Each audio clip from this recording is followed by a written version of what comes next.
Hey everyone, it's Ellis, and this is the patch 13.8 notes rundown. If you guys already saw me and Max Waldo deep dive the preview on the podcast that we had earlier this week, the video I think will be out on my League of Legends YouTube channel, which should probably be on Wednesday or Thursday KST this week. But we're just going to breeze through this patch because this is an absolute joke patch that basically has no competitive balance changes almost whatsoever.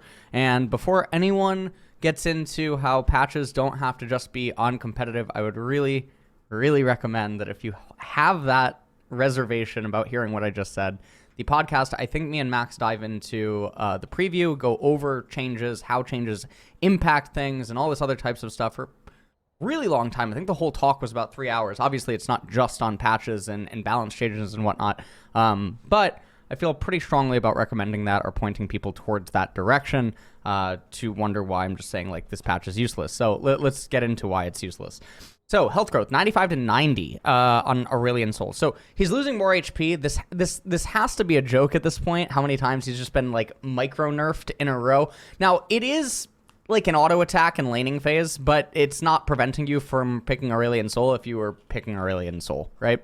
Ezreal, base AD increase, 60 to 62. So again, in the podcast, really long explanation on what this actually means. At the pro level or at super high MMR or something like that, you're going to have to probably play thousands of games for this buff to have transformative value inside of a laning phase or a team fight, or for it to actually come out and do something that would alter the end result of a game. Now, one of the things that this buff does do is TDD, right? It increases TDD, total damage dealt. So at the end of the game, what is going on? End of the game, all the Timmies that really just like to check their stat line and stuff, they will see a greater number than they're used to seeing because Ezreal is dealing more damage. But again, this is 2 AD inside of laning phase, right? How many auto attacks? Maybe you're you're getting half an auto attack, or maybe one auto if you're really going just super nutso in laning phase. Maybe you can make this convert to an auto attack in laning phase. But again, the main thing is, what does the HP difference actually transform to in the game? Because it doesn't matter if you did end up getting an extra auto attack. Imagine you got so much extra damage off with this buff, but the enemy AD carry still recalled with 200 HP.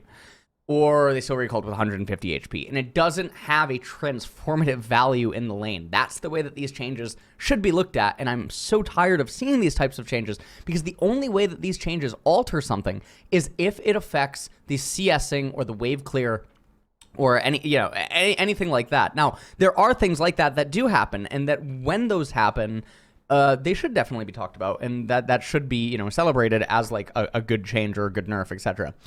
Garen, base AD increase, base armor increase, base attack damage 66 to 69, base armor 36 to 38. So again, sort of the same exact thing about Ezreal. Now, the one thing that is good, I would say for Garen, right, is that he is way less popular than Ezreal, and so I think that placebo buffs for Garen ends up being more beneficial, and that's totally fine. Janna, W damage increased, E shield decay timer increased, W Zephyr 70 to 190 plus 50% to 80 to 200 plus 60%. So it gets 10 base, okay? Again, same exact thing as Ezreal. The damage is going up, but is this going to now change why you pick Janna? No, it's not. It's not going to change why you pick Janna. It's not going to alter anything to do with why you would select Janna inside of a game. The Eye of the Storm, the shield decay timer, that mostly just helps bad players. Really high MMR players, they time their shield. The E is reflexive, or it's like a reflex, right, to something happening. And so I think in that regard, when it ends up happening there, then Janna, she gets the shield duration off anyway, right? So the E Eye of the Storm only ends up helping, I think, lower MMR. Jarvan IV, AD growth decrease, Q damage decrease, base stats 3.4 to 3. So attack damage growth 3.4 to 3, Q Dragon Strike 90 to 250 plus 100%, 40% bonus AD, 80 to 240 plus 140% bonus AD. So again, Same exact thing as Ezreal. And this is the whole theme of this patch. This is why this whole patch is such a joke. Now, Jarvan is a little bit worse because, yes, he could actually use his Q several times if he's like top Jarvan or something like that. But again, does this alter his jungle clear speed? Does this do anything to his jungle clear speed? Well, if you go through a lot of different professional Jarvan games and then you go into PBE or you go into Practice Tool or you do any of these things and you actually test, various Jarvan clear speeds, or, you just realize that you yourself go in and do 10 different Jarvan clear speeds, etc., you might realize that you were consistently getting different times. The same way that pro players might actually not be optimally clearing the way that they could. So again, this does not change or prevent why you would pick Jarvan in a competitive match or why you would even play him in solo queue. It doesn't have any bearing on that. Kayn, E Shadow Assassin bonus movement speed decreased, cooldown increased. So what they saw is that they saw Drutut, the best top laner EU West, true, playing the proxy farming Shadow Kayn in top in Challenger, Grandmaster, whatever EU West, and they decided that it was a little bit too imbalanced. So Shadow Step bonus movement speed 80 to 70%, Shadow Assassin cooldown 8 to 10 seconds. Okay, again, doesn't really matter. It's not preventing you from going Shadow Kayn, and the nerf is not Shadow Kayn's nerf is actually a little bit larger than all the other ones on this list, because after you use the E enough times, you end up losing an E. It depends how much you're actually traversing the map that the nerf ends up genuinely mattering. Kha'Zix, Q base damage increase. Q taste their fear 60 to 160 plus 115% bonus AD to 70 to 170 plus a 115% bonus AD. I think you guys are really starting to get what is going on this patch. Kog'Maw, passive true damage increase. Kog'Maw now ghosted while in passive. Q cooldown decrease. E mana cost decrease. Slow increase. Passive. Icathian surprise. Run, Kog'Maw run is now ghosted while in his passive form. True damage 125 to 550 based on level 140 to 650. So the ghost does make it so that he'll probably always trade. He would, he'll legitimately trade as long as it's close, whereas before they could obviously outplay it, and, other types of things. So now he should genuinely be able to trade more often. The problem is that he's an AD carry and he doesn't want to die. So Riot needs to actually rework his passive. Q, Caustic Spittle, cooldown 8 to 7 seconds, and now E Voidoo's mana cost 60 to 100, 40 to 100. So the thing is, even if you're playing AP Kog'Maw, you end up maxing E first, and because you max E first, it actually only ends up being like a 10 mana buff in laning phase at a key moment, but then you get the Lost Chapter anyway and you don't have mana problems.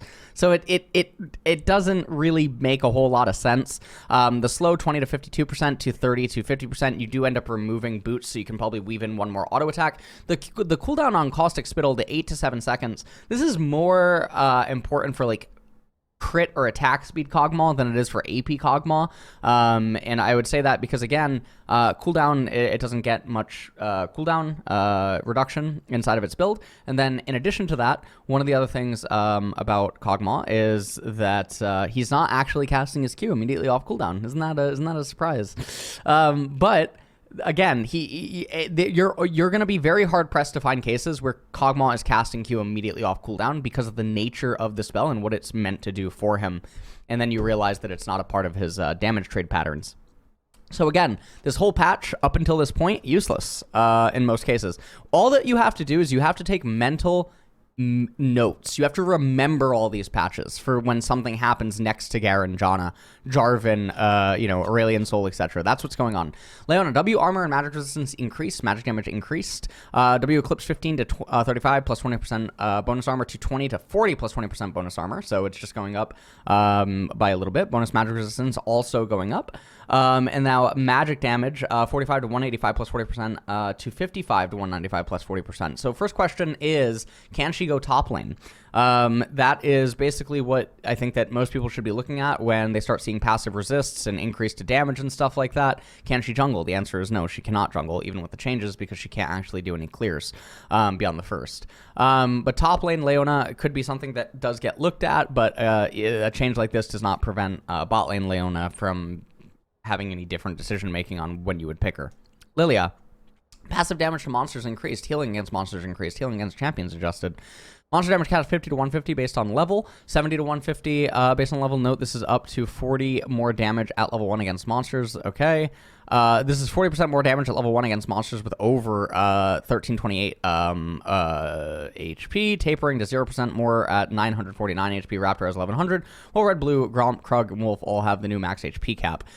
Healing against monsters 24 to 75 based on level, 5.4 to 30, okay, plus 15%. So, I mean, it's sort of whatever. Lillia is good. She is viable. She is pickable. Most people just don't pick her. Malphite, W empowered auto attack damage decrease, cleave damage, armor scaling decrease. W thunderclap, 30 to 90 plus 20% AP, 15% armor to 30 to 70 plus 20% AP, 15% armor. Cleave physical damage, 15 to 55, 30% AP, 20% armor. Okay, so what's happening here is W sometimes is his first max stability. There are some lanes where Malphite goes Q to 3 points and then starts putting points into W and E, in which case it wouldn't actually be a nerf in any regard. What this is a nerf to is the W max first, where you are going to be losing 20 damage on the empowered auto attack, but that's not why you're picking Malphite. Yes, his trade is going to be a little bit worse, that's not why you're picking Malphite. And more often than not, the 20 damage, yes, the amount of times that this can happen, I think this is more like a mid and late game nerf. He's going to lose a couple hundred damage because you're probably going to get like, I mean, could you get 5 empowered W's off in a team fight? I mean, his CDR is really, like, he does have a lot of ability haste. I mean, I think so, yeah. You could probably lose 100, you know, pre-resistances in a team fight or something like that, but that's really all. Nidalee, base armor increased, armor growth increased. Base armor, 28 to 32. Armor growth, 4.7 to 5. Great. Does not alter anything, you know, does not alter anything about why you would be picking Nidalee. Nidalee gains around 6% win rate as MRR rises and balance around elite players.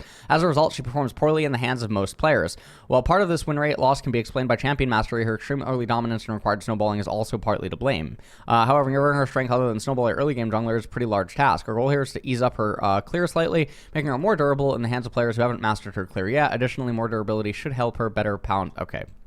Poppy, Q damage increase, W resistance increase, hammer shock 8 to 9%. Again, does it alter her wave clear in top lane, or does it hasten her clear speed inside of the jungle? W steadfast presence, bonus resistances 10 to 12%. Again, another thing that is not going to change why you would be picking Poppy. Rakan, base armor decreased, armor growth decreased. Good. So again, it doesn't change why you would pick Rakan. If you're still, you know, R1, R2ing him, B1ing him, picking him with Xayah, Rakan, etc., you're still going to be doing that. This does not prevent that. You would have to play so many games for this kind of, again, across such a large volume of games. Yes, it will convert to differences, but there's a lot of things that could have just been done if you go back and like look and, you know, again, going back to the clear speeds and everything else. And that was it for the champions. Okay. So if you want to talk about the biggest joke of a patch that we have had in, I don't even know how long, it's this one.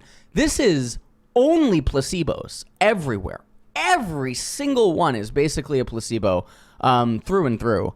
You'd be really hard pressed to say that nothing in here is not a placebo. And the only thing I can understand maybe is if Poppy has some sort of an altering. But even then, I just can't imagine it. I mean, it's only a 1%. I can't imagine that does play into, like, you know, spellcaster minions living with 2 HP and now they don't, or something like that, right?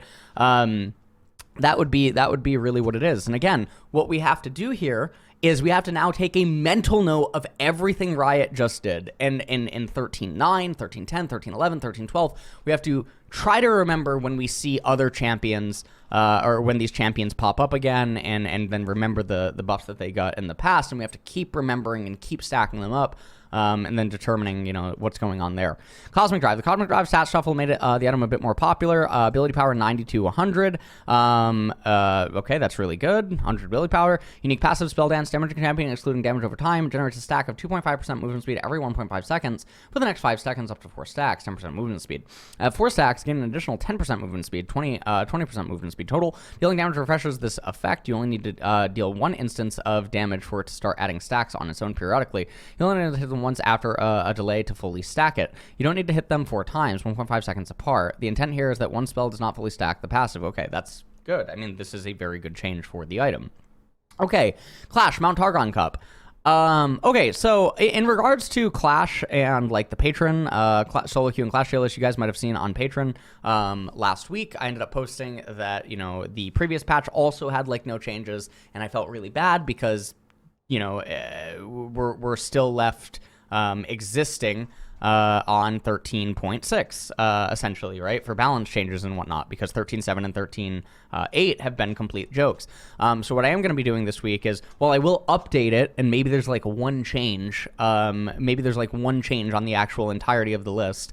Well, I will update it. What I'm going to end up doing on Patreon is I will just do a audio or like video rundown of the entire list and upload that to Patreon for the placement of the champions and other types of stuff. And then aside from that, you know, some people have asked to like, you know, talk about like Clash team compositions and stuff like that. And I could do that on like a, yeah, I could probably do that on like a very surface level, you know, explanation. You don't have to overcomplicate Clash. That's definitely something that you don't want to do, you know, especially if like your team is silver, gold, platinum, or like, you know, diamond or something like that. You definitely don't want to be overcomplicating it. Behavioral systems. Reporting is now available in match history. You can report another player, but that is amazing. That is amazing. If you click too fast out of the game, that is really, really, really, really good. What is this? Clown Car 34 and 35. What is this? Challenges and a visual update for the challenges page. I mean, that's really cool. Challenges. That sounds like something. Okay. Mythic Shop rotation. Okay. Bug fixes, quality of life. That is it. Okay. So, speaking of behavioral system, I've gotten a feedback report every single game that I played on Korea for the last 2 days. I'm just saying, okay. All right, so now let's go into the most important part of the patch rundown, the skins. So this is Dawnbringer Renekton, and if you do play Renekton, please make sure that you are going full lethality and, you know, Blade of the Ruin King and doing that, and do not go Gore Drinker ever. Thank you. This is Dawnbringer Ashe, I think this is Dawnbringer Ashe. I could be wrong. Let me actually... Vayne. Dawnbringer Vayne. Yes, sir. So maybe Vayne buff coming in the future. Very nice, very nice. And then this is a really cool one. This is like Night... what is it? It's like Nightbringer, Jarvan, and Nasus is what we got going on here. The skin does look very cool. It does actually kind of look like a possessed, like, you know, evil demonic type thing going on here. So I do think that is fine. This is a really cool skin, but unfortunately in-game it doesn't look as amazing. What this does actually kind of remind me of is it kind of reminds me of Hazoret from Magic the Gathering. And obviously Hazoret is a female, Nasus is a male. But, you know, that is what it does remind me of. It does remind me of like some angry Hazoret. So that is pretty much it. And I hope that you guys enjoyed the patch rundown. Subscribe to FlyQuest's YouTube channel here in order to, you know, see the patch rundown, or if you just rely on algorithm, totally understand if that is what's going on. And I hope that you guys enjoyed, and please, my God, Riot, please 13.9 have something of substance, man. I'm losing my mind. We all are, man. God, this can't keep happening. Jesus. All right, we're good. All right, see you later.